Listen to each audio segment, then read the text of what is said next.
Real practice अगर आपको ध्यान में होगा, प्रिंटेड बुक लाए होंगे ना आप लोग।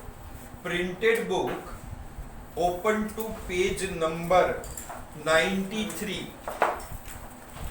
Open to page number 93। Syllabus से सारा कंप्लीट कर दिया है, चैप्टर नंबर 1 से लेकर के चैप्टर नंबर 5 तक हो गया है।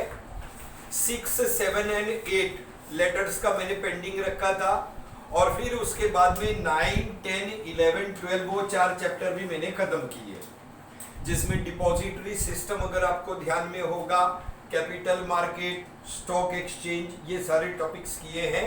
शनिवार का जो लेक्चर आप लोगों को भेजा, आप लोगों ने देखा क्या? किसी ने देखा वो शनिवार के लेक्चर को? नहीं, अभी तक नहीं देखा किसी ने भी। सैटरडे को मैंने जो लेक्चर भेजा था उसमें ये चैप्टर नंबर 6, चैप्टर नंबर 7 और चैप्टर नंबर 8, इन 3 चैप्टर्स में एक क्वेश्चन है थियरी का, उसको मैंने कवर किया था। तो आप उसका रिकॉर्डिंग याद से आज जाके देख लेंगे। क्वेश्चन देखो, इधर आपको मिलेगा प्रिकॉशंस, मिला इधर। ये शॉर्ट आंसर में पूछा जाता है, precautions to be taken by the secretary while corresponding with members. Members के साथ पत्र व्यवहार करने के समय में क्या सावधानी, प्रिकॉशन का मतलब है सावधानी, क्या सावधानी बरतनी है, उसके ऊपर क्वेश्चन है। इसमें तकरीबन 8 पॉइंट से आप देख लेंगे, ये 8 पॉइंट से सावधानी के हैं जो बरतने हैं। फिर उसके बाद में come to page number quickly 104, quickly come to page number 104। देखो वैसा ही एक क्वेश्चन मिलेगा, same, precautions to be taken, मिला क्या? इंट्रोडक्शन के बाद precautions to be taken by the secretary while corresponding with debenture holder, इसमें भी 8 पॉइंट है। क्या सावधानी बरतनी है डिबेंचर होल्डर के साथ? आ जाएंगे quickly to page number 116, 116। Introduction के बाद ऐसा ही एक क्वेश्चन मिलेगा, precautions to be taken by the secretary while corresponding with depositors, बराबर है। इसमें भी 8 पॉइंट्स है, तकरीबन ना थोड़ा बहुत 19-20 का फर्क है। तेरे को क्या बोला है? प्रिकॉशन विद मेंबर्स बोला है, ठीक है। प्रिकॉशंस विद डिबेंचर होल्डर बोला है, प्रिकॉशन विद डिपॉजिटर बोला है। तू खाली मेंबर का आंसर प्रिपेयर कर ले। एग्जाम में 3 में से कोई भी क्वेश्चन पूछेंगे ना, यही वाला आंसर लिखने का। कौन सा वाला? यही वाला, बस खाली वर्ड चेंज कर देने का। अगर तेरे को क्वेश्चन में डिबेंचर होल्डर बोला तो तू मेंबर के बदले में क्या लिखेगा? डिबेंचर। और डिपॉजिटर पूछा तो मेंबर के बदले में क्या लिखेगा? हर जगह पे बस खाली वो मेंबर का चेंज कर देगा। डिबेंचर होल्डर बोला है तो डिबेंचर, एक ही आंसर पर तीनों क्वेश्चन कवर हो गए। समझ गया? ऐसा ही मैंने सैटरडे के लेक्चर में समझाया है, वो सैटरडे का लेक्चर देख लेना, बराबर है। तकरीबन कुछ 29 मिनट का लेक्चर है, उसमें तेरे को समझ में आ रहा है। ये तो हो गया थियरी, बराबर है। अब इस सिलेबस में बच गए हैं लेटर्स। लेटर का क्वेश्चन आपके एग्जाम में शॉर्ट आंसर में भी पूछ सकते हैं, आपके एग्जाम में लॉन्ग आंसर में भी पूछा जा सकता है। अब आपका यह सिलेबस नया है इस साल का, ठीक है। शॉर्ट आंसर में पूछो तो भी लेटर बनाना है, लॉन्ग आंसर में पूछे तो भी लेटर बनाना, क्योंकि लॉन्ग आंसर में ना 2 क्वेश्चन उन लोग पूछते हैं। लॉन्ग आंसर में they ask 2 question. How many? 2 question. जैसे मान ले क्वेश्चन नंबर 5 में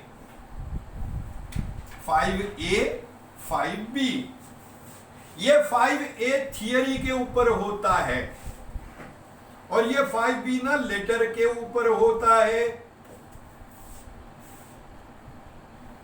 आगे चल के हालात कैसे होंगे, आपकी एग्जाम किस परिस्थिति में ली जाएगी, अभी बोल रहे हैं मई महीने में होगी, बोल रहे हैं। अब वापस से नया वाला कोरोना आया है, इंग्लैंड में आपने कल समाचार वगैरह में इंग्लैंड में वापस से टोटल लॉकडाउन मार दिया, यानी कि हाजिर वैक्सीन काट ले लिया है ना, वो उसके ऊपर अप्लाई नहीं हो सकता। ये कोरोना का कजन ब्रदर आया है, पहले कोरोना आया, अभी कजन ब्रदर आया है, हो सकता है थोड़े टाइम बाद में कजन सिस्टर आएगा, माहिती नहीं कि आपकी एग्जाम किन परिस्थितियों में होगी। ऑनलाइन आपने सुना होगा, डिग्री कॉलेज में ऑनलाइन एग्जाम्स ले रहे हैं, ठीक है ना, उसमें एमसीक्यूज पूछते हैं, आपकी रिटर्न होगी तो पूरा पेपर का फॉर्मेट जैसा आपका रहेगा वैसा रहेगा, बट अभी फिलहाल कुछ भी नहीं हो सकते। बट मैं तो ये मान के चलता हूँ कि आपकी रिटर्न एग्जाम होगी, बराबर है ना। मई महीने में कुछ ना कुछ करके हम लोग इंडिया वाले, कुछ नहीं होता है, इंजेक्शन भी लग जाएगा, तो मई महीने तक तो सबको इंजेक्शन लग जाएगा, 2-3 चाहिए तो 2-3 लग जाएगा, 1-2 एक्स्ट्रा भी ले लेने का, बराबर है कि नहीं। रिटर्न एग्जाम होगी, जैसा पेपर फॉर्मेट है, लॉन्ग आंसर में लेटर वाला क्वेश्चन चुनने का। क्यों? क्योंकि थियरी का क्वेश्चन चुनेगा तो उसमें तकरीबन 2 से ज्यादा पेज लिखने पड़ेंगे। नेक्स्ट लेक्चर में मैं आऊंगा ना, तो मैंने अपने खुद के हाथ से एसपी का जो पेपर सॉल्व किया है ना, वो मैं लेके आया in my own hand writing, मैंने सॉल्व किया कि भाई पेपर 3 घंटे में सॉल्व होता है कि नहीं होता है, कौन से आंसर के लिए कितना बड़ा लिखना होता है, मतलब 5 मार्क्स के लिए कितना लिखना है, 10 मार्क्स के लिए, इसलिए मैंने सॉल्व किया है, वो मैं लेके आऊंगा। आपको समझ में आएगा कि थियरी का अगर आप आंसर लिखते हो तो 2 पेज से ज्यादा जाता है, तकरीबन 2.5 पेज। लेटर का अटेम्प्ट करेंगे तो क्या फायदा है सर, लेटर का अटेम्प्ट करूंगा तो मेरा 1.5 पेज में काम कंप्लीट हो जाएगा। कितने पेज में? 1.5 पेज। मेहनत लगेगी कम और मार्क्स मिलेंगे ज्यादा। क्यों? क्योंकि ये जो लेटर है ना, ये 5 स्टार होटल के खाने की तरह होता है, 5 स्टार होटल के खाने की तरह। इंग्लिश में उसको एक टेक्निकल टर्म है, फैबुलस फूड बोलते हैं उसको। क्या बोलते हैं? फैबुलस फूड, या शॉर्ट में बोले तो फैब फूड। फैबुलस फूड वो होता है जो देखने में बहुत खूबसूरत और टेम्पटिंग लगता है, लेकिन थोड़ी सी ही क्वांटिटी में होता है, उसकी क्वांटिटी बहुत थोड़ी सी, बराबर है ना। जैसे सेव पूरी खाने के बाद वो तेरे को एक छोटे से पूरी में सेव, मुमरा और नमक डाल के देता है ना, एकदम थोड़ा सा, क्वांटिटी थोड़ा सा ही रहता है। 5 स्टार होटल में ना प्लेट बड़ी बड़ी रहेगा। अभी तू मान ले 5 स्टार होटल में जाता है, ठीक है, उधर इटालियन फूड ऑर्डर करेगा। क्या ऑर्डर करेगा? इटालियन। अब इटालियन फूड में रिसोटो तूने ऑर्डर किया, रिसोटो, अब चेक कर लेना, यूट्यूब पे देख लेना। रिसोटो बोले तो इटालियन खिचड़ी है, जैसा हम लोग इंडियन लोग खिचड़ी बनाते हैं ना, चावल और दाल मिक्स करके, वैसा वो लोग सिर्फ चावल से बनाते हैं, लेकिन वो एकदम खिचड़ी जैसा होता है, क्योंकि उसको बनाने के लिए ऑलिव ऑयल डालेंगे, बटर डालेंगे, उसमें चावल, पानी और चीज आता है, पता है, पामेजान चीज, पामेजान चीज, और तड़का मारने के लिए व्हाइट वाइन, व्हाइट वाइन। अब वाइन में अल्कोहल उड़ जाता है, पकाने के टाइम पे आप गर्म करते हो ना, तो अल्कोहल तो उड़ जाता है, वाइन का स्वीट फ्लेवर थोड़ा सा आता है उसमें, बराबर है। बोले तो उसमें स्पेशल चावल यूज होता है जिसको अर्बोरियो राइस बोलते हैं। क्या बोलते हैं? अर्बोरियो राइस। उससे ये पकाते, एकदम खिचड़ी जैसा कंसिस्टेंसी रहता है उसका। बोले तो इटालियन खिचड़ी है। इतना बड़ा प्लेट लेंगे, लेकिन तेरे को प्लेट भर के नहीं देंगे। उन लोग क्या करेंगे, छान पट्टी में उन लोग वाटी में पहले डालेंगे उसको, और वाटी में डाल के ऐसा प्लेट में ऐसा उल्टा करके वाटी निकाल देंगे, तो एकदम मस्त शेप आएगा उसका, कटोरी जैसा। बघितला असेल ना तुम्ही, बराबर, ते राइसचे डेकोरेशन ऐसा कटोरी में डाल के, यानी कि तेरे को एक ही कटोरी दे। अच्छा, उसको डालने के बाद में एक धनिया पत्ती, अपना सेव पूरी वाला तो ऐसा लेके ऐसा ऐसा डालता है, वो लोग खाली एक धनिया पत्ती का डंडी, ओनली 1 सिंगल डंडी, ऐसा वरती ठेवना। अच्छा, उसके बाद में वो चेरी टमाटर आता है इतना, उसको भी ऐसा कट करेंगे हाफ में और आधा टमाटर रखेंगे। साला एक तो इतना सा टमाटर देगा, बराबर है, उसमें भी पूरा नहीं दे रहा, आधा ही देगा, ऐसा कट मार के आधा। और फिर एक वेफर लेगा ट्रायंगुलर वाला। कौन सा? ट्रायंगुलर वाला, अपना वो आता है ना, वो बिंगो का वो ट्रायंगुलर, बिंगो टेढ़े में नहीं, वो बिंगो का वो ट्रायंगुलर वाला जो कौन का बना हुआ रहता, मकई का आजकल आता है, बराबर। नाचोस बोलते हैं उसको। क्या बोलते हैं? नाचोस। उसमें नाचने वाचने का ऐसा है कुछ नहीं रहता है, खाली नाम ही नाचोस है। ये नाचोस का ट्रायंगल वाला ऐसा, उसमें चावल में एक वेफर लगा, आधा टमाटर, एक धनिया का डिंडी और एक ट्रायंगुलर नाचोस और एक कटोरी चावल, इतना बड़ा प्लेट में।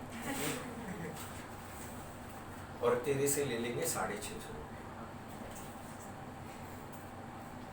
क्वांटिटी थोड़ा सा, लेकिन देखने में खूबसूरत लगता है और लोग पैसे भी देते हैं।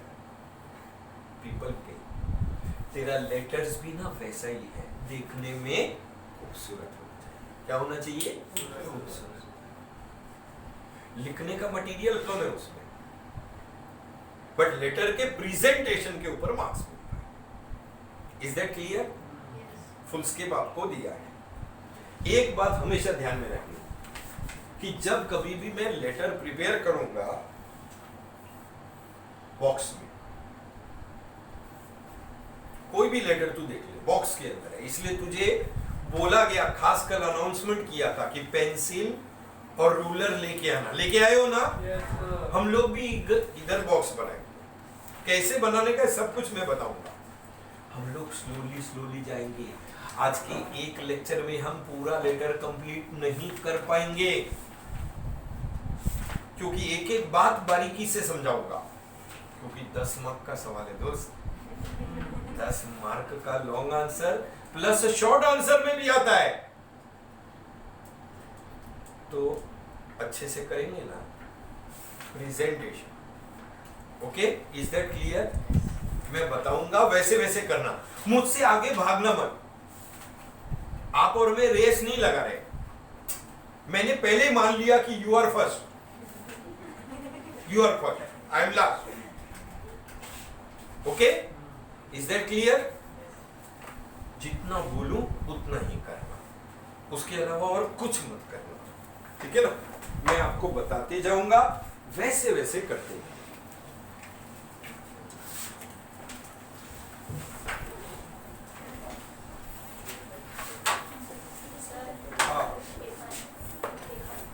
अच्छा, हाँ, ये पेपर किसको किसको कौन कौन लेटा है भाई? कितने हैं? 1 2 3, ये ले पीछे दे।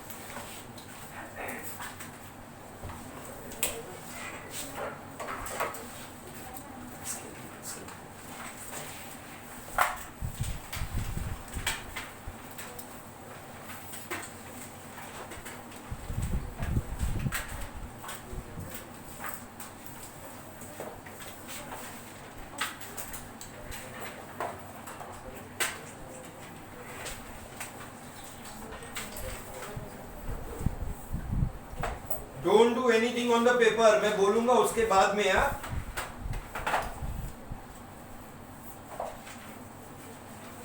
ये देखिए, ये जो तेरे को फुल स्केप दिया गया है ना, तेरे एग्जाम का आंसर शीट भी अप्रोक्सीमेटली यही साइज का आएगा, ठीक है ना?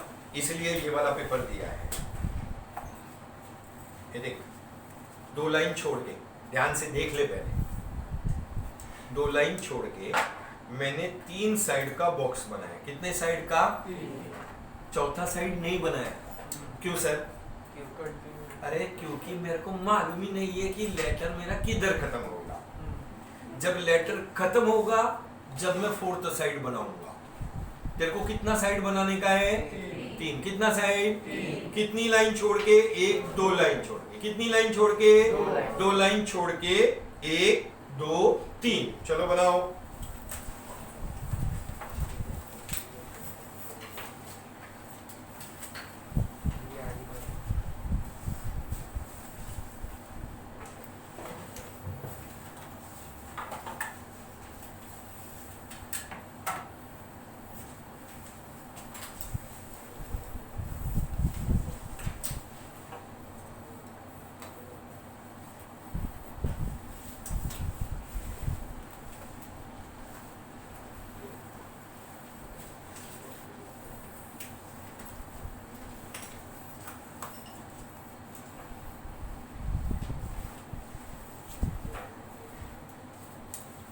तीन साइड का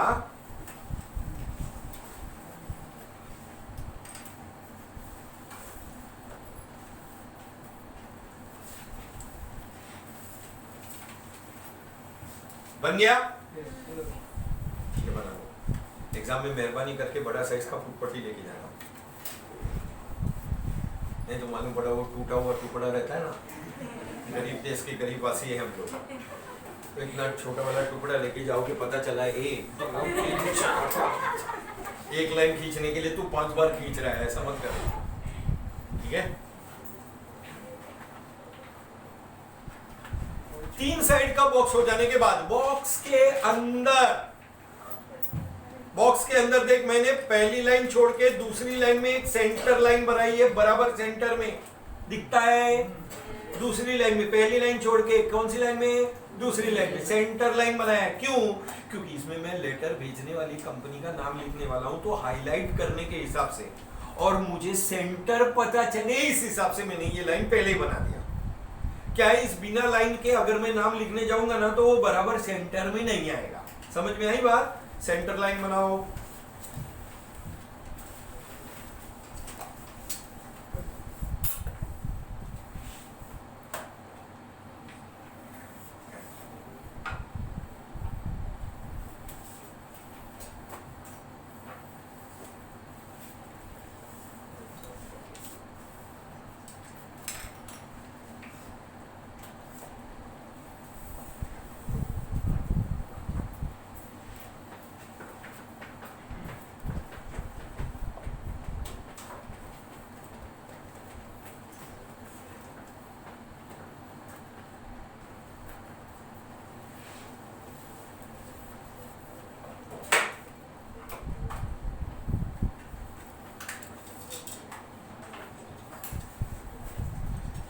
बन गई सेंटर लाइन। अभी देख मैंने क्या किया है, बॉक्स के अंदर से लाइन काउंट किया, 1 2 3 4 5, और 5 लाइन छोड़ के मैंने दोनों साइड बॉक्स के अंदर हल्के हाथों से, मतलब बहुत डार्क नहीं बनाने का है क्योंकि बाद में आप ये लाइन इरेज करने वाले हैं, हल्के हाथों से दोनों साइड में आधा सेंटीमीटर का मार्जिन लाइन बनाया है। क्या बनाया है? Margin line. मार्जिन लाइन क्यों होता है पता है तेरे को? मार्जिन लाइन इसलिए होता है क्योंकि सब कुछ सेम जगह से स्टार्ट होगा, सेम जगह पे खत्म होगा। मैं भी ये लाइन से लिखना स्टार्ट करूंगा और ये लाइन पे लिखना बंद कर दूंगा, समझा? बाद में जब मेरा लेटर खत्म हो जाएगा तो मैं वो अंदर वाला लाइन इरेज कर दूंगा। समझ में आ गई बात? तो 5 लाइन छोड़ करके बॉक्स के अंदर दोनों साइड आतमध्ये, बॉक्सच्या आतमध्ये दोन्ही साइड हाफ सेंटीमीटर हल्के हाथ से मार्जिन लाइन बना दे। दोनों मार्जिन लाइन बराबर होना चाहिए, मोटा पतला नहीं।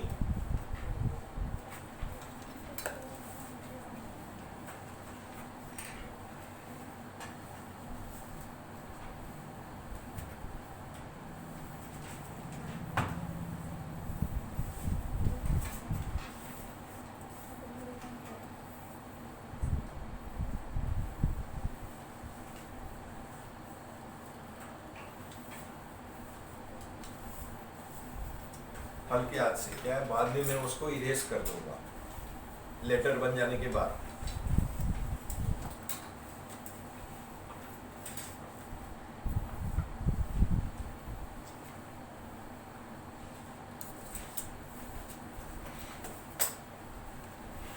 ठीक है, बन गया। ये जो ऊपर 2 लाइन खाली छोड़ी है ना, वो इसलिए खाली छोड़ी है क्योंकि मैं कौन सा लेटर प्रिपेयर कर रहा हूं वो हेडिंग कर। एग्जाम में मेरे लिखने का तरीका क्या होगा? जैसे क्वेश्चन नंबर 5B बराबर है, तो मैं इधर मार्जिन में लिखूंगा पहली लाइन में क्वेश्चन 5 ब्रैकेट में B, और फिर कौन सा लेटर प्रिपेयर कर रहा हूं मैं यहां इस लाइन में लिखूंगा पहली लाइन में। मेरे को क्वेश्चन नंबर में दिया रहेगा, क्वेश्चन के अंदर दिया रहेगा कौन सा लेटर प्रिपेयर करना है, वो मैं इधर लिखूंगा। एक लाइन में नहीं आया तो दूसरा लाइन यूज करूंगा। समझ में आ गई बात? समझ में आया? ये इधर क्वेश्चन नंबर है, अभी उसके लिए मैं इधर स्टार करूंगा और फिर हेडिंग लिखूंगा। ठीक है, एग्जाम में तू स्टार मत करना, क्वेश्चन नंबर लिखना। तैयार है हम लोग? जितना बोलूं उतना ही करना है। ठीक है, पहली लाइन में बॉक्स के ऊपर जो 2 लाइन खाली छोड़ा है ना, उसमें पहली लाइन में हेडिंग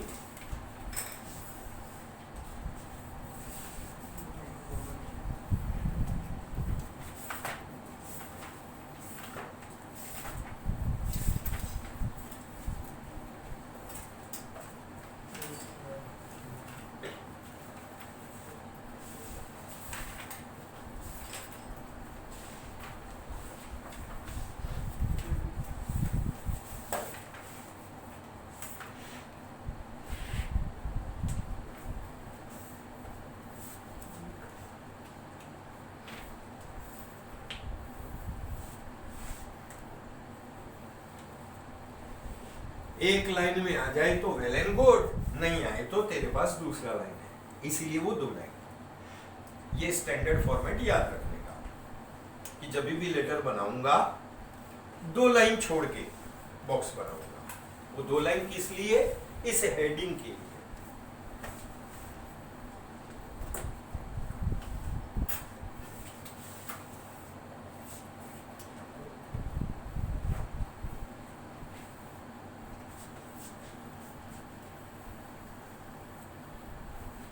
एग्जाम में ये क्या रहेगा तेरा? क्वेश्चन नंबर रहेगा।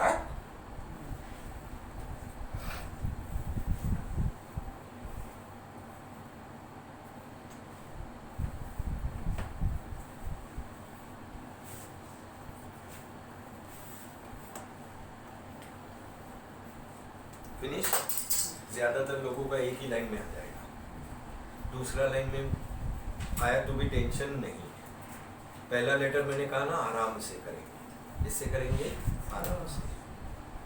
आज पूरा लेटर कंप्लीट होने ही होने वाला है, थोड़ा टाइम लगेगा क्योंकि एक एक चीज सिखानी पड़ेगी। बराबर है? 11th स्टैंडर्ड के एसपी में आप लोगों को कॉरेस्पॉन्डेंस का थियरी कराया गया था, जिसमें physical appearance of a business letter, paper अच्छा क्वालिटी का होना चाहिए।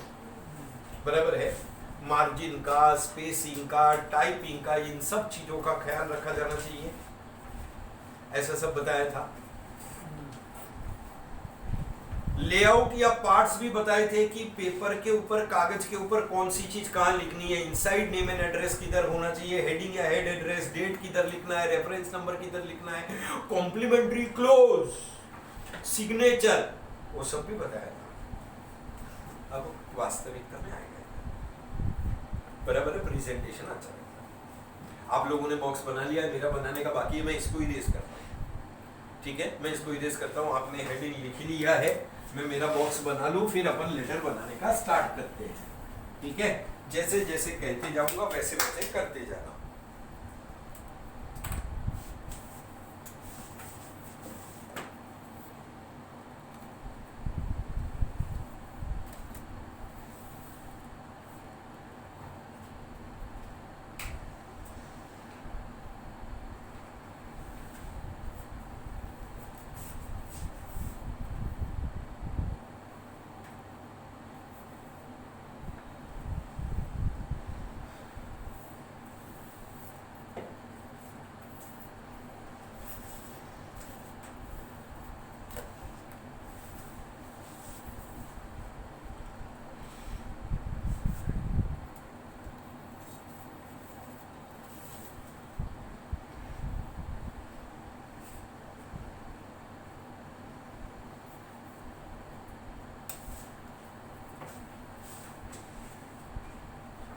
ठीक है, मार्जिन लाइन भी होगी आपके पास।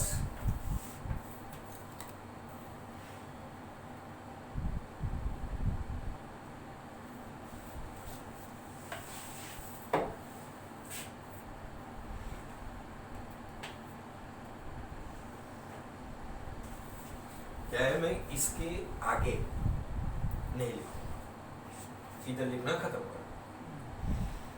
बराबर? और सिमिलरली इस तरफ भी आपके पास रहेगा।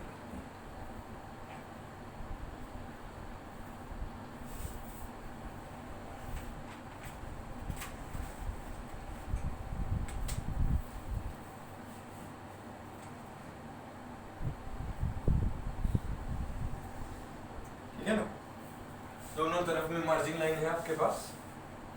ये मार्जिन लाइन का क्या करना बाद में, फिलहाल स्टैंडर्ड फॉर्मेट रखते जाएंगे, यही सारे लेटर्स में रहेगा। ऊपर 2 लाइन हेडिंग के लिए, बॉक्स के अंदर पहला लाइन हमेशा खाली रहेगा। बॉक्स के अंदर पहला लाइन हमेशा खाली, क्यों? क्योंकि उस पहली लाइन को हम अपना ऊपर का मार्जिन चारों तरफ रहता है, बराबर है। आप टेक्स्ट बुक में भी देख लें, ऊपर खाली जगह छोड़ा हुआ है, नीचे भी खाली जगह छोड़ा हुआ है, ये लेफ्ट में, ये राइट में, margin is on all 4 sides. पहला लाइन हमेशा खाली रहेगा, ये ऊपर का मार्जिन बनेगा। क्या बनेगा? ऊपर का मार्जिन। बाकी लेफ्ट का और राइट का तूने बनाया है।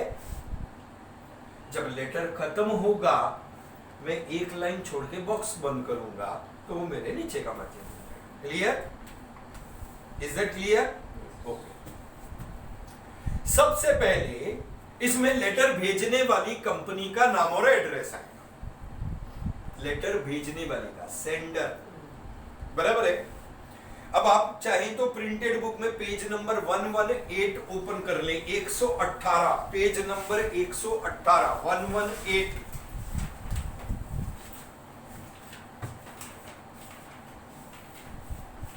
ठीक है,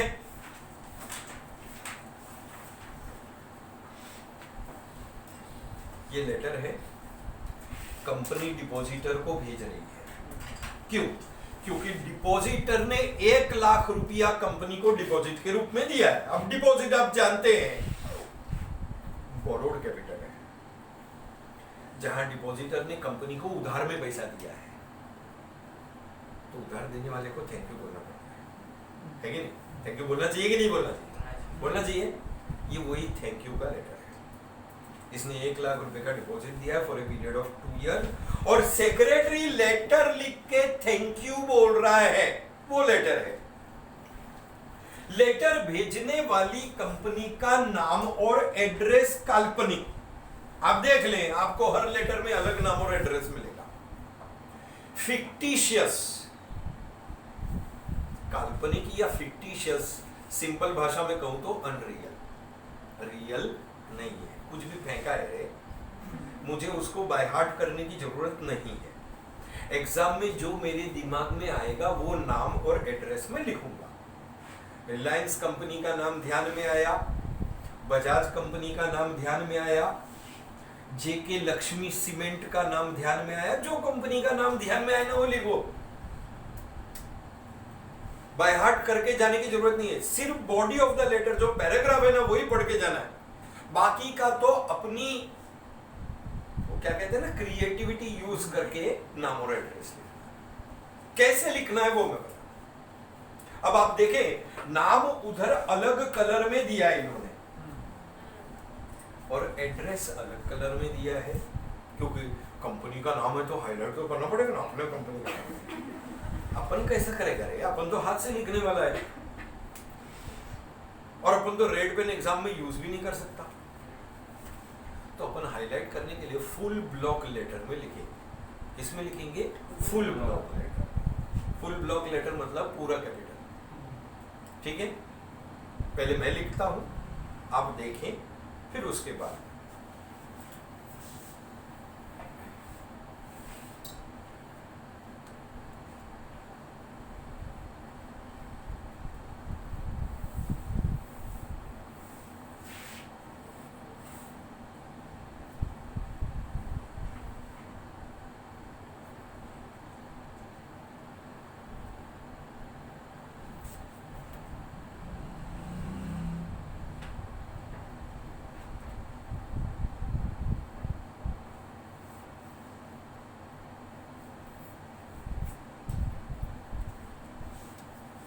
रिलायंस इंडस्ट्रीज लिमिटेड, एक लाइन छोड़ के दूसरी लाइन में तूने सेंटर लाइन अल्फाबेट बहुत बड़ा भी मत करना, गंदा दिखेगा, और बहुत छोटा भी मत करना। अपने हिसाब से अपनी कला का प्रदर्शन करते हुए, क्रिएटिविटी दिखाते हुए लिख, उसको सेंटर में एडजस्ट कर।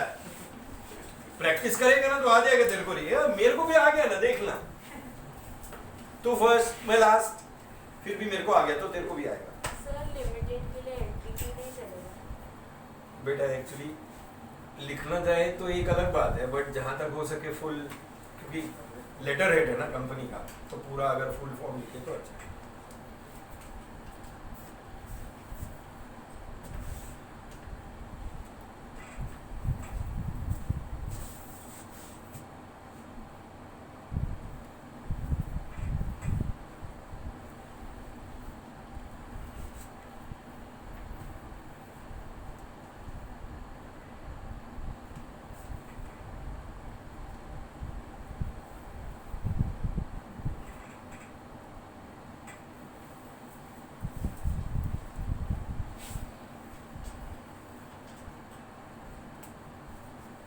देख तू पहला लेटर बना रहा है ना, हो सकता है तुझसे कुछ गलती होगी, क्योंकि हम लोग इंसान हैं, गलतियां करते हैं, घबराने का नहीं।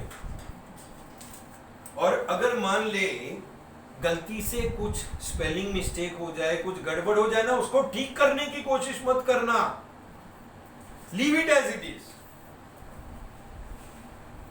मतलब मान ले तेरे को ऐसा लगा कि तूने कुछ स्पेलिंग मिस्टेक कर दिया, तो ओवर राइटिंग करके उसको ठीक करने की कोशिश मत करना, क्योंकि तेरा प्रेजेंटेशन खराब हो जाएगा। देख एकदम साफ चेहरा होता है और उसके ऊपर एक पिंपल आता है ना, तो लोग चेहरा नहीं दिखते हैं, तुला पिंपल आला बघ, लोगों का ध्यान उस पिंपल पे ही जाता है, चेहरे पे नहीं जाता।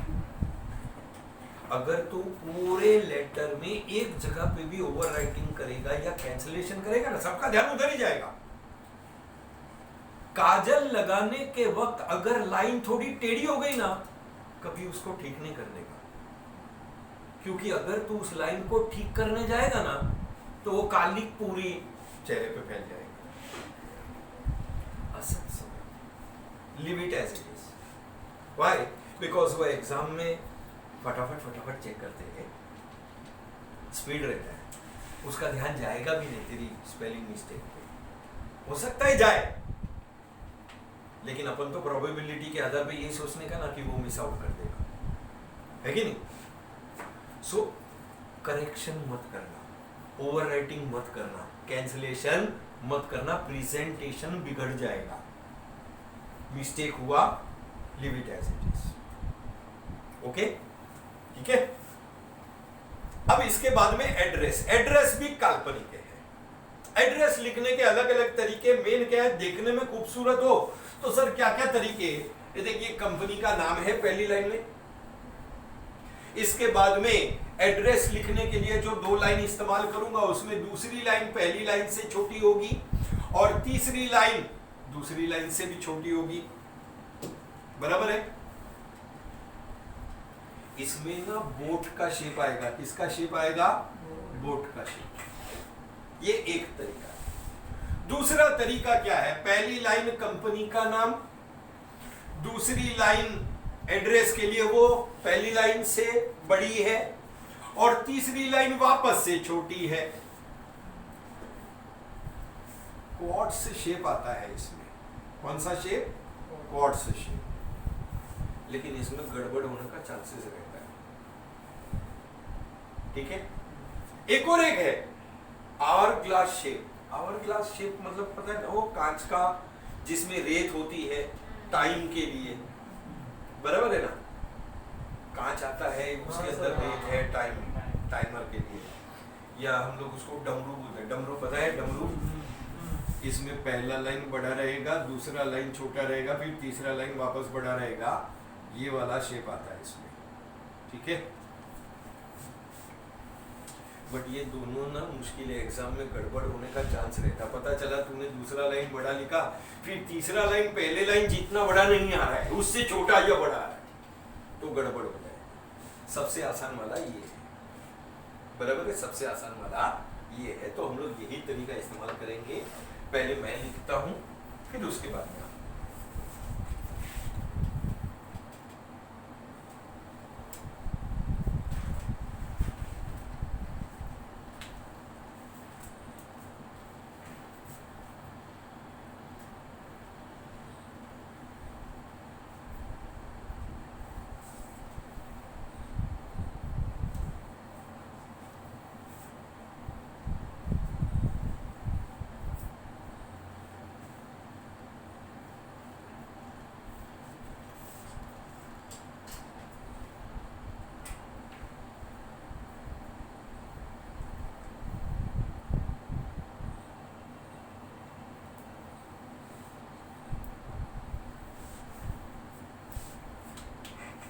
थोड़ा दूर से स्टार्ट करके जल्दी कदम किया, फिर और थोड़ा दूर से स्टार्ट करके जल्दी कदम। ठीक है, बिना लाइन छोड़े अगली ही लाइन से लिखें, इसको एडजस्ट करें।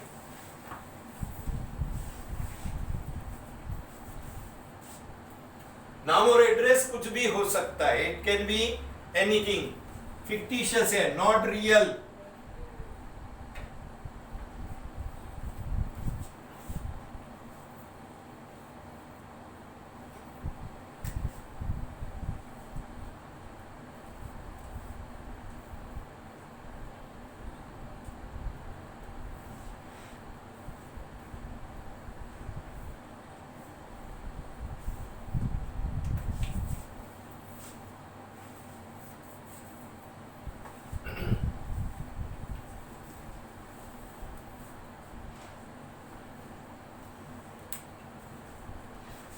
सर रजिस्टर्ड ऑफिस में पूरा लिखा है, हाँ ठीक है, चलेगा ना ऐसे शॉर्ट में? रजिस्टर्ड रजिस्टर्ड है, टेलीफोन नंबर के लिए TEL है, सब्जेक्ट के लिए SUB, ये सब इंटरनेशनल शॉर्ट फॉर्म्स हैं। यहाँ पे क्या हमको अपनी कंपनी को हाईलाइट करना है, इसलिए अदरवाइज उसका भी लिमिटेड शॉर्ट है, बट अगर नाम में ही, अगर आप अपने नाम में ही शॉर्ट फॉर्म यूज करें तो अच्छा नहीं लगता।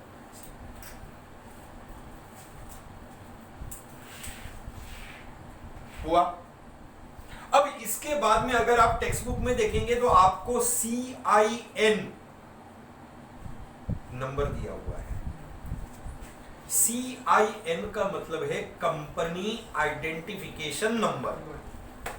ये कंपनी आइडेंटिफिकेशन नंबर 12 डिजिट का होता है नॉर्मली, जिसमें अल्फाबेट भी होते हैं और नंबर्स भी होते हैं। वो भी काल्पनिक एग्जाम में जो लिखना है वो लिखा जाता है, ठीक है।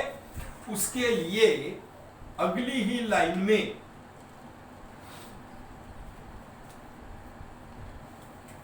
रजिस्टर्ड ऑफिस के नीचे से स्टार्ट करेंगे, क्योंकि 12 डिजिट का लिखना है। बराबर है L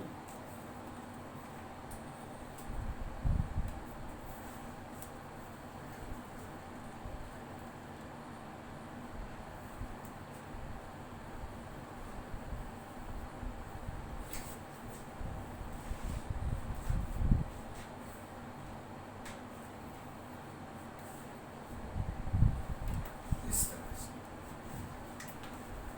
12 डिजिट का यार, कुछ अल्फाबेट अपने मर्जी से कुछ भी उसमें डाल।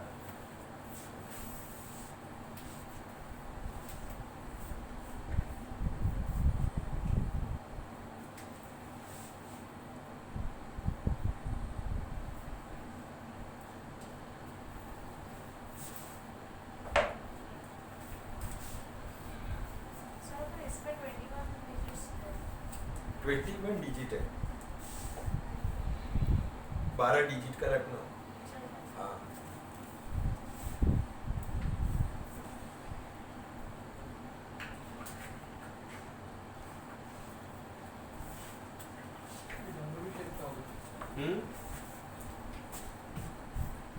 नहीं CIN के लिए हम लोग अलाइनमेंट बहुत मुश्किल ही होगा एक्चुअली।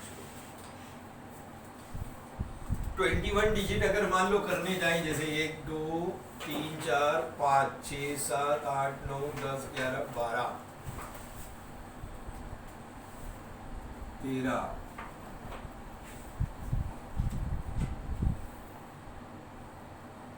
14 15 भी आउट ऑफ लाइन ही जाएगा।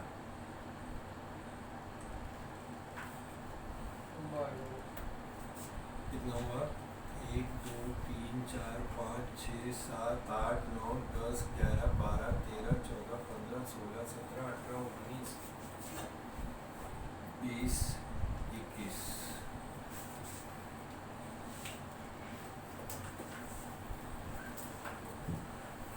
तो लाइक नाम के लाइन में हो सकता है, नाम की लाइन में हो जाएगा,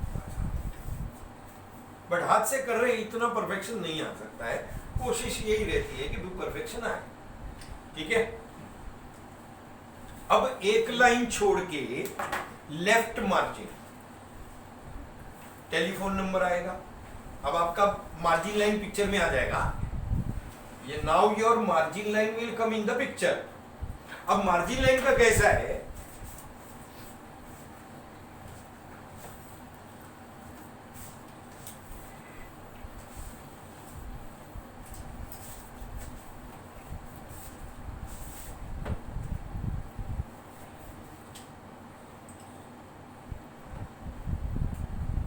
तेरी अंदर की लाइन और बाहर की लाइन है, बराबर है।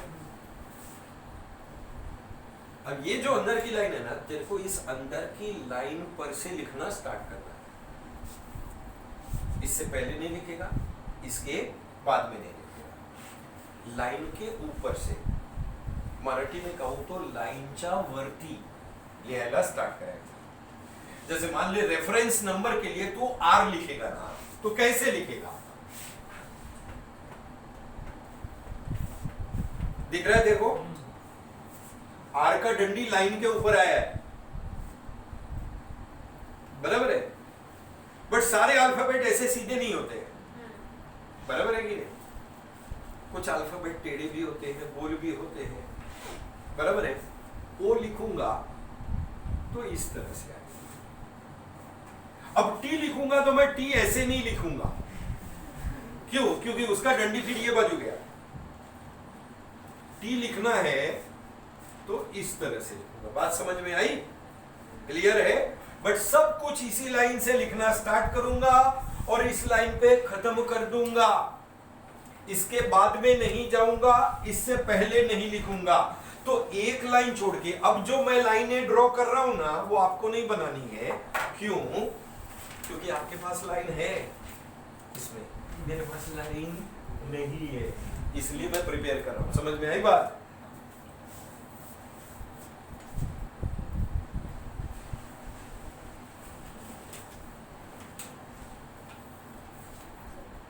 एक लाइन छोड़ के लेफ्ट मार्जिन में, पहले मैं लिखता हूं, आप लोग देखें, फिर आप लोग लिखना।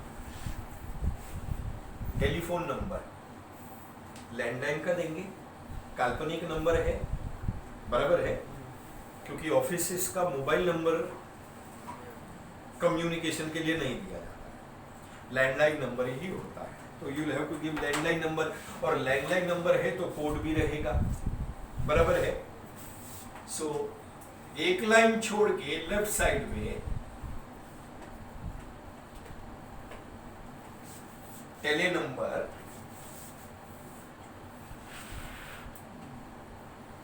022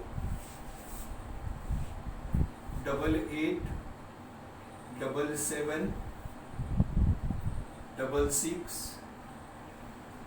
55। 8 डिजिट का रहता है लैंडलाइन, पता है ना? ओके, मोबाइल नंबर 10 का रहता है, ये 8 डिजिट का रहता है, और उसके पहले कोड है। अंदाजन कोई भी फिक्टिशियस नंबर लिखा है। एक लाइन छोड़ के लेफ्ट मार्जिन में कैसे लिखना है आपको पता है, लाइन के ऊपर से लिखना स्टार्ट करेंगे। चलो, एक लाइन छोड़ के left margin.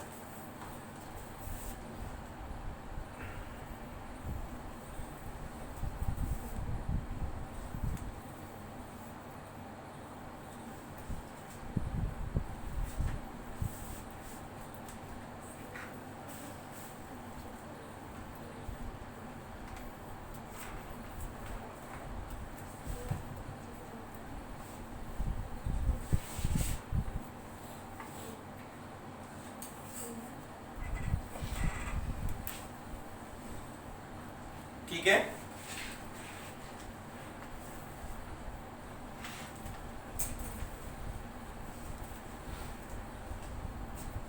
Finished. Same line में राइट हैंड साइड में आप सेम लाइन में राइट हैंड साइड में ईमेल एड्रेस, आजकल ईमेल एड्रेस भी दिया जाता है कम्युनिकेशन के लिए। तो जिस लाइन में मैंने टेलीफोन लिखा है उसी सेम लाइन में, लेकिन राइट हैंड साइड में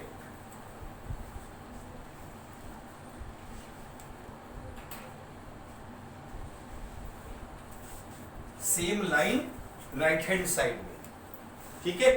ये सब कुछ काल्पनिक है, एग्जाम में खाली आपको उसे प्रॉपर जगह पे लिखना है, बाय हार्ट कुछ भी करके नहीं जाना है, वो तो अपने दिमाग से आपको जो ध्यान में है वो लिखना है, ठीक है।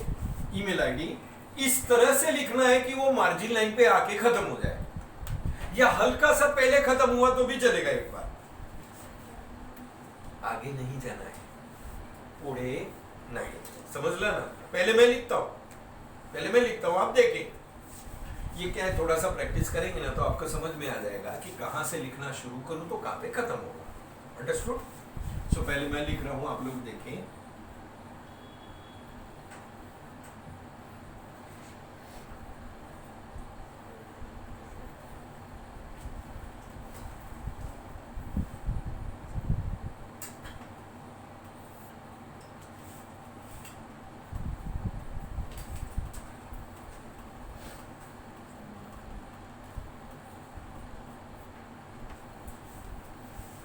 ठीक है, देख तेरे सामने ही लिखा है। नहीं, वो उसमें रहने देना, हर चीज नहीं लेने का ना टेक्स्ट बुक का। मार्क्स कट करेंगे, कुछ नहीं कट करेंगे, इधर 25 साल हो गए सिखाते हुए, कॉलेज में बोला है वो बोलने देना। कॉलेज वाले का दिल पे नहीं लेने का, उसके बाद दिल पे नहीं लेने का, उसके बाद उसका काम है बोलना, बराबर है ना, उसका काम है बोलना। वो बस में कंडक्टर चला वहां पुड़े वहां पुड़े वहां पुड़े, वो बोलता रहता, पब्लिक जिधर खड़ा है उधर ही।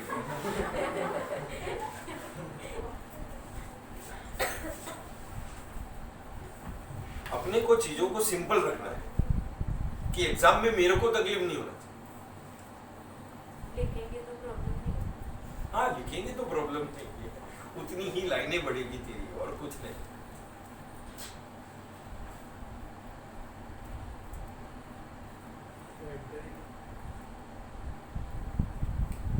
Email ID reliance@gmail.com।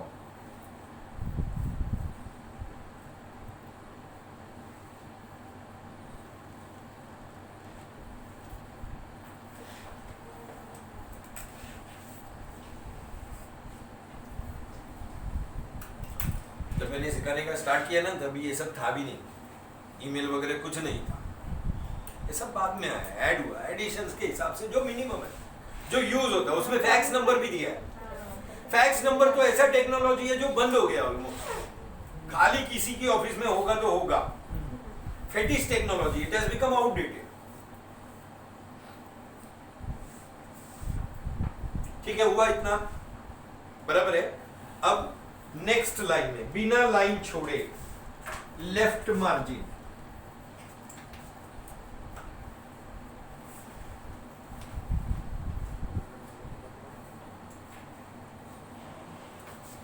Reference number आएगा। Reference number is a number which is given to the letter by the sender. It is a number which is given to the letter by the sender. पत्र भेजने वाला ये number डाल के भेजता है, और ये नंबर क्यों डालता है? क्योंकि इस नंबर की मदद से लेटर को फाइल में स्टोर किया जाएगा, और भविष्य में अगर ढूंढना है या रिफर करना है तो इसी नंबर की मदद से ढूंढा जाएगा। जैसे आप कोई भी टॉपिक बुक में कैसे ढूंढते हैं पेज नंबर से, वैसे ही फाइल में लेटर कैसे ढूंढेंगे?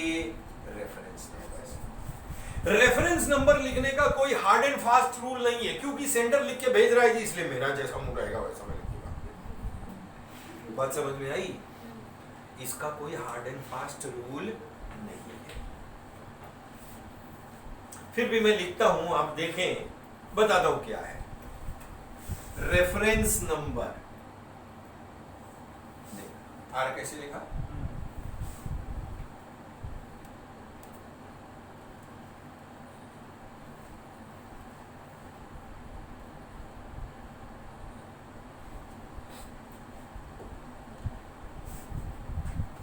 RIL स्लैश या स्ट्रोक 403।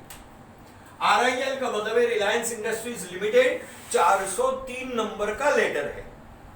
कौन से नंबर का लेटर है? 403 नंबर का लेटर है। लिखो अगली ही लाइन में विदाउट लिविंग ए लाइन।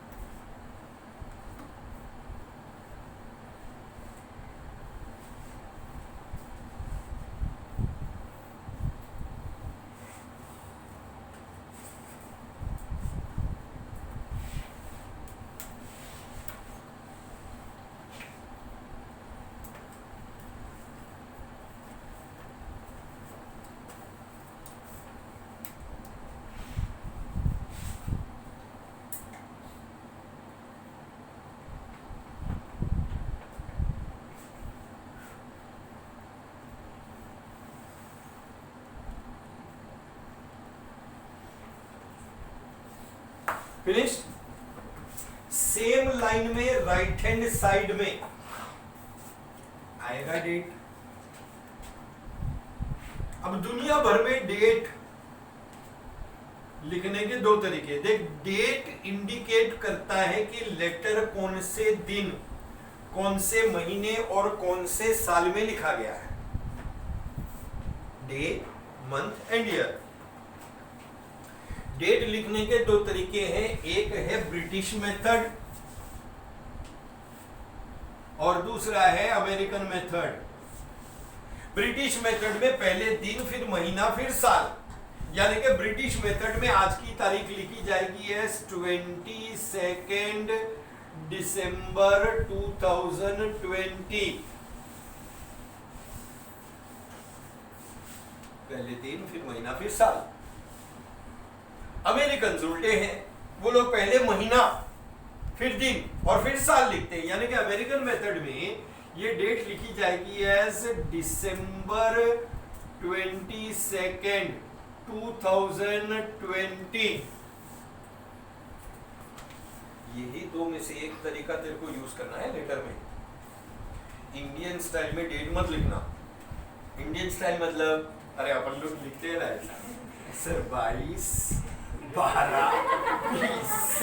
नहीं तो स्कूल में बच्चे लोग ऐसा लिखते 22 12 20, ऐसा मत लिखते, ठीक है ना। ब्रिटिश मेथड सबसे बेहतरीन है। इस तरह से लिखेंगे कि मार्जिन लाइन पे आके खत्म होना चाहिए। पहले मैं लिखता, ठीक है, आप लोग देखें।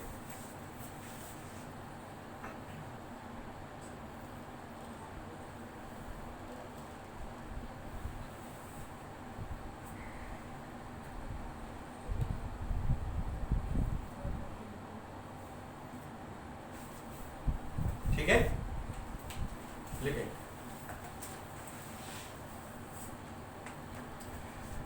तो प्रिंटेड बुक में ना जूना डेट दिया हुआ, जूना है, मैंने प्रेजेंट का तारीख लिया है, बराबर है। एग्जाम में तो अपने हिसाब से डेट एडजस्ट कर देना।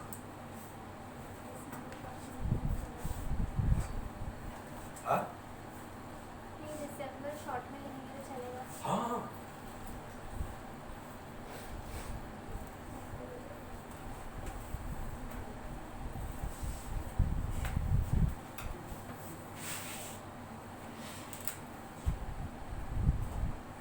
बाद में लेटर जब बन जाएगा ना, तो ये लाइन जब हम लोग इरेज कर देंगे ना, तो सब कुछ एकदम परफेक्ट आएगा मार्जिन। समझ में आई बात? ओके। अब एक लाइन छोड़ के इनसाइड नेम एंड एड्रेस आएगा। एक लाइन छोड़ के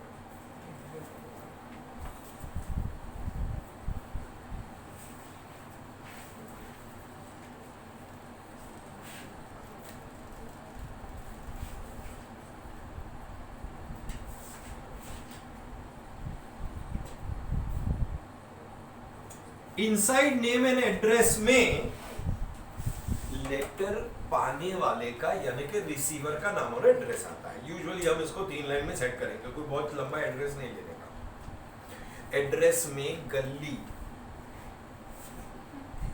पाड़ा, बराबर है ना, ऐसे शब्दों का प्रयोग ना करें तो अच्छा है। सितेली गली, बराबर है, चिमटपाड़ा, ऐसा सब नहीं यूज करना। लेन है, स्ट्रीट है, ऐसी सब चीजों का इस्तेमाल।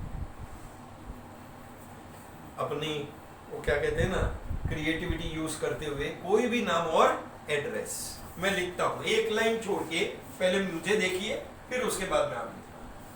एक लाइन छोड़ के लेफ्ट मार्जिन में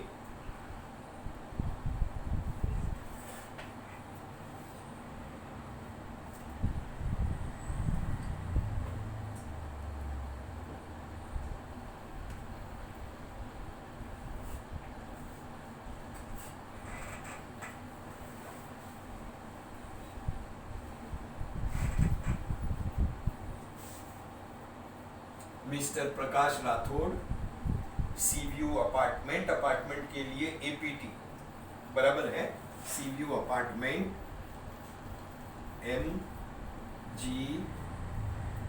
रोड, यानी कि महात्मा गांधी रोड,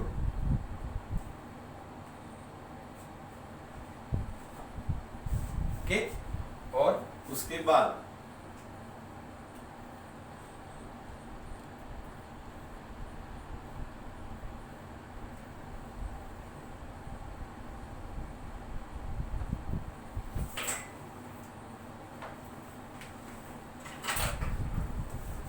दादर मुंबई 400007, ऐसा कुछ भी फिक्टिशियस नेम और एड्रेस, एक लाइन छोड़ के लेफ्ट मार्जिन में अपना नाम और एड्रेस मत लिखना।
अब इसके बाद में दो चीजें हैं, एक है सैल्यूटेशन और दूसरा है सब्जेक्ट लाइन, बराबर है। हो सकता है किसी की कॉलेज में सब्जेक्ट लाइन पहले लिखाया होगा और सैल्यूटेशन बाद में लिखाया होगा, हो सकता है किसी की कॉलेज में सब्जेक्ट लाइन बाद में और सैल्यूटेशन पहले।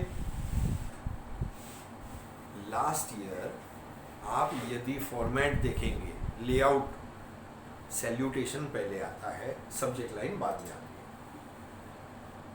सैल्यूटेशन क्या है? सैल्यूटेशन रिसीवर को अभिवादन करने का औपचारिक तरीका है। जैसे मैं पर्सनली किसी से मिलता हूं तो मैं उसको हाय हेलो कहूंगा, बराबर है।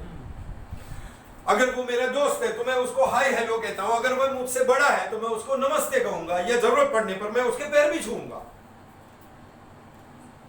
कॉलेज का प्रिंसिपल है तो good morning good evening, depending हम सामने वाले के साथ कैसा रिश्ता है उसके हिसाब से हम उसका अभिवादन करते हैं, राइट? वैसा ही लेटर में भी है, लेकिन लेटर में आप हाय हेलो नहीं लिखते, गुड मॉर्निंग गुड इवनिंग भी नहीं लिख सकते हैं। हाय हेलो क्यों नहीं? क्योंकि बिजनेस लेटर है, फ्रेंडली लेटर तो है नहीं। Sir good morning good evening क्यों नहीं? गुड मॉर्निंग गुड इवनिंग इसलिए नहीं लिख सकता क्योंकि मुझे मालूम नहीं है ना कि ये लेटर सामने वाले को मॉर्निंग में मिलेगा कि इवनिंग में मिलेगा।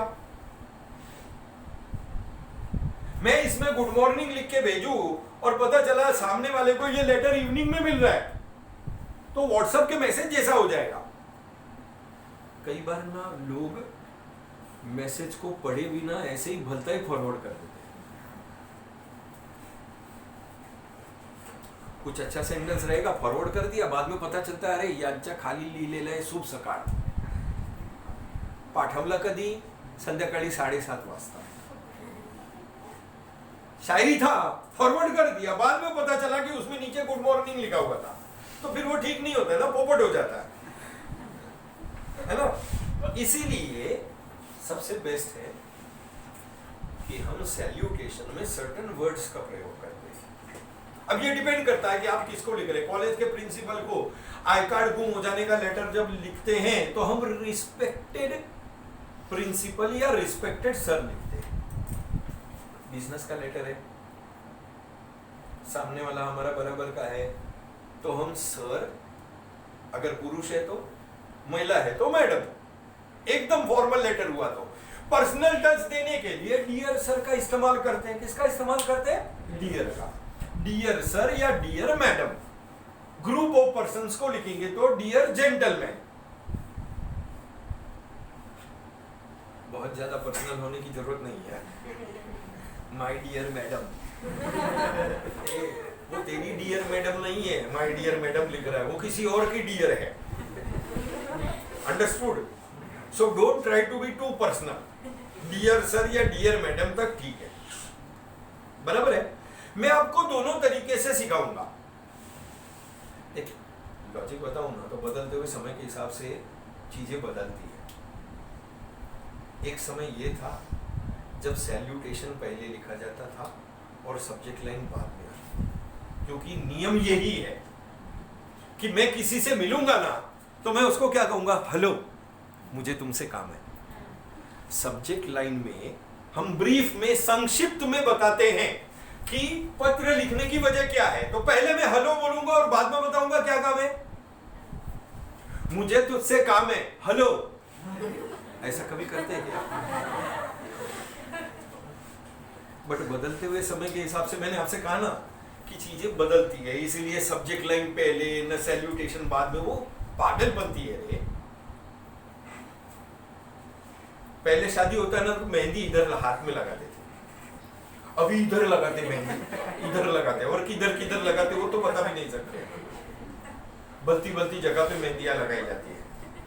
नॉर्मली पहले हाथ पे ही लगाते हैं। सो नॉर्मली पहले लेटर में डियर सर और सब्जेक्ट लाइन आता था। आजकल उल्टा हो गया है, पहले सब्जेक्ट लाइन और फिर डियर सर। मैं तेरे को दोनों तरीका सिखा दूंगा, तेरे को जो ठीक लगेगा वो तो लिखना। दोनों सही, बराबर है ना? दोनों सही। दूसरा वाला क्यों सही है? क्योंकि टेक्स्ट बुक में वैसा छापा है, एक्चुअल में नहीं है, बट जान दो ना, अपन छोड़ दो इसको। सामान्य तौर पर नियमों के अनुसार पहले डियर सर आना चाहिए, फिर सब्जेक्ट लाइन आनी चाहिए। मैं तेरे को दोनों सिखा दूंगा, तेरे को जो ठीक लगेगा वो तो लिखना। आज मैं पहले डियर सर वाला लिखा क्योंकि मुझे तो वही सही लगता है। अगले लेटर में मैं पहले सब्जेक्ट लाइन वाला सिखाऊंगा, ठीक है? सो एक लाइन छोड़ के लेफ्ट मार्जिन में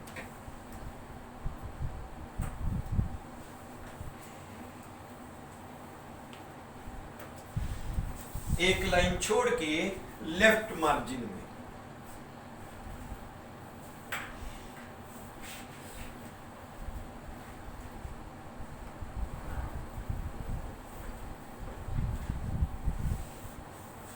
dear sir, comma,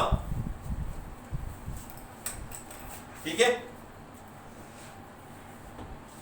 dear sir, comma. अब कॉमा के ठीक नीचे अगली ही लाइन में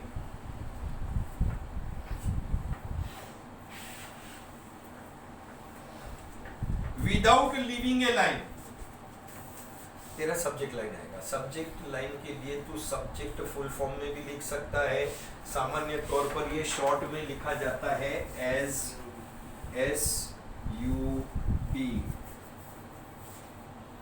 कॉमा के नीचे से। किधर से स्टार्ट करेगा? कॉमा के नीचे से। ये कॉमा तेरे लिए महत्वपूर्ण है क्योंकि तेरी सब्जेक्ट लाइन इसके नीचे से स्टार्ट होगी और तेरा जो बॉडी ऑफ द लेटर है ना, उसका पैराग्राफ का पहला लाइन भी कॉमा से स्टार्ट होगा। पहला लाइन भी कॉमा के नीचे से स्टार्ट होगा, प्रेजेंटेशन अच्छा रखने के लिए। ठीक है? सब्जेक्ट,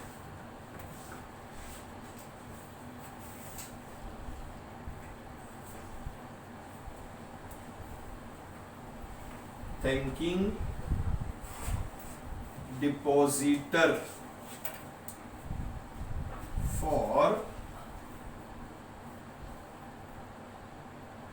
fixed deposit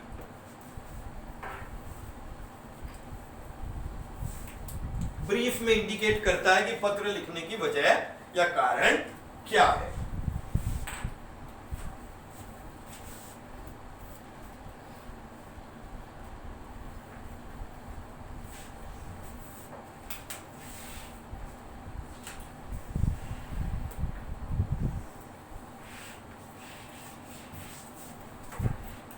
यहां तक सभी लोग पहुंच गए?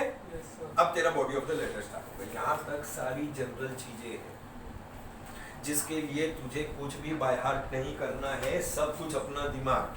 सब्जेक्ट लाइन भी जो है ना, ये किधर से मिलेगा तेरे को?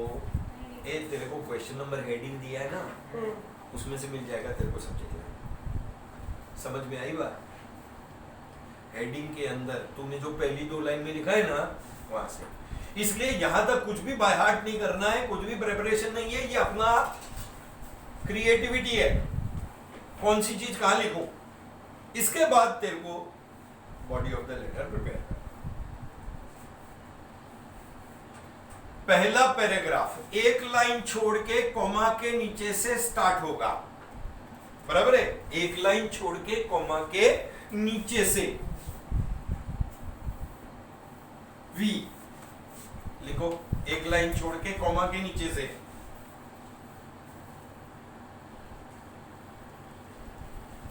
बराबर है? अब बाकी का पैराग्राफ क्या करना है? बाकी का पैराग्राफ तो लिखते लिखते इधर मार्जिन लाइन तक आएगा और अगली लाइन ना मार्जिन लाइन से स्टार्ट करेगा। सिर्फ पहला लाइन ही कॉमा के नीचे से, बाकी की margin line to margin line है। समझ में आया? अभी ध्यान से सुन। मान ले तू लिखते लिखते इधर पहुंचा, थोड़ा सा जगह है और तेरा वर्ड बड़ा है, तेरा वर्ड बड़ा है, उतनी जगह में फिट नहीं होगा, तो आधा आधा शब्द मत लिखना कि मैं आधा इधर लिखूं और बाकी का आधा वो लिखते हैं ना, पता है ना, डैश करके। बराबर है ना? अंडरस्टैंडिंग में UNDER के बाद में ऐसा किया और फिर अगली लाइन में STANDING, ऐसा बेवकूफी मत करना। Don't do this. उतना सा जगह छोड़ देना and go to the next line. इस मार्जिन लाइन का ख्याल रखेंगे यार, समझे ना? मार्जिन लाइन का पहली लाइन छोड़ करके बाकी की line margin line to margin line है। पहले जरा बॉडी ऑफ द लेटर देख ले क्या है उसमें, फिर लिखना। पहले बॉडी ऑफ द लेटर देख ले। ये देख क्या दिया है, we are in receipt of your application, यानी कि हमें आपका एप्लीकेशन मिला, डेटेड। अब इधर तारीख चेंज करना पड़ेगा, बराबर है? आप 22 तारीख को चिट्ठी लिख रहे हो, बराबर है? इसने अप्लाई किया था फिक्स डिपॉजिट देने के लिए, तो थोड़ा सा एक 5-7 दिन पहले का डेट है, बराबर है? अपन 22 को चिट्ठी लिख रहे हैं, आप उधर 17 तारीख कर दो, 17 दिसंबर 2020 कर दो, make it as 17 December. Change करो ना, नहीं तो गड़बड़ कर दोगे।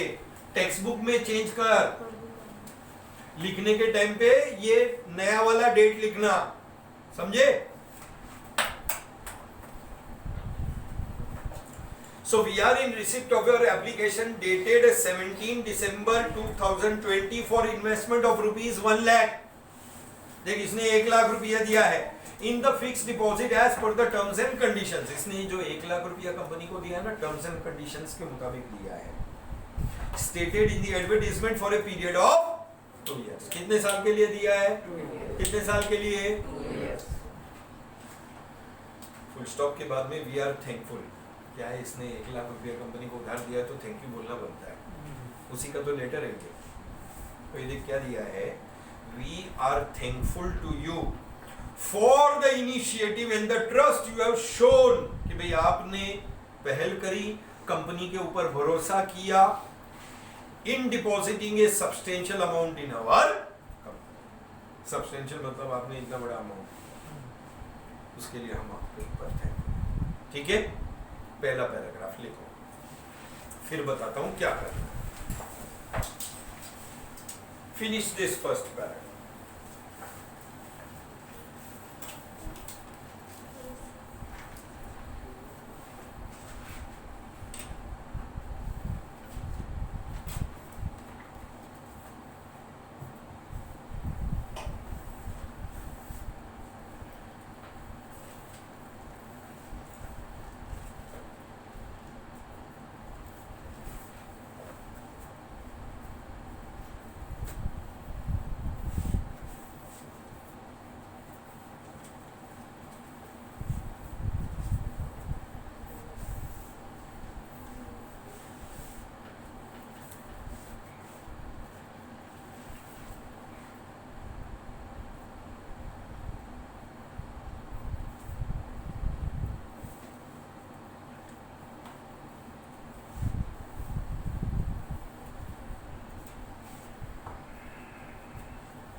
फर्स्ट पैराग्राफ या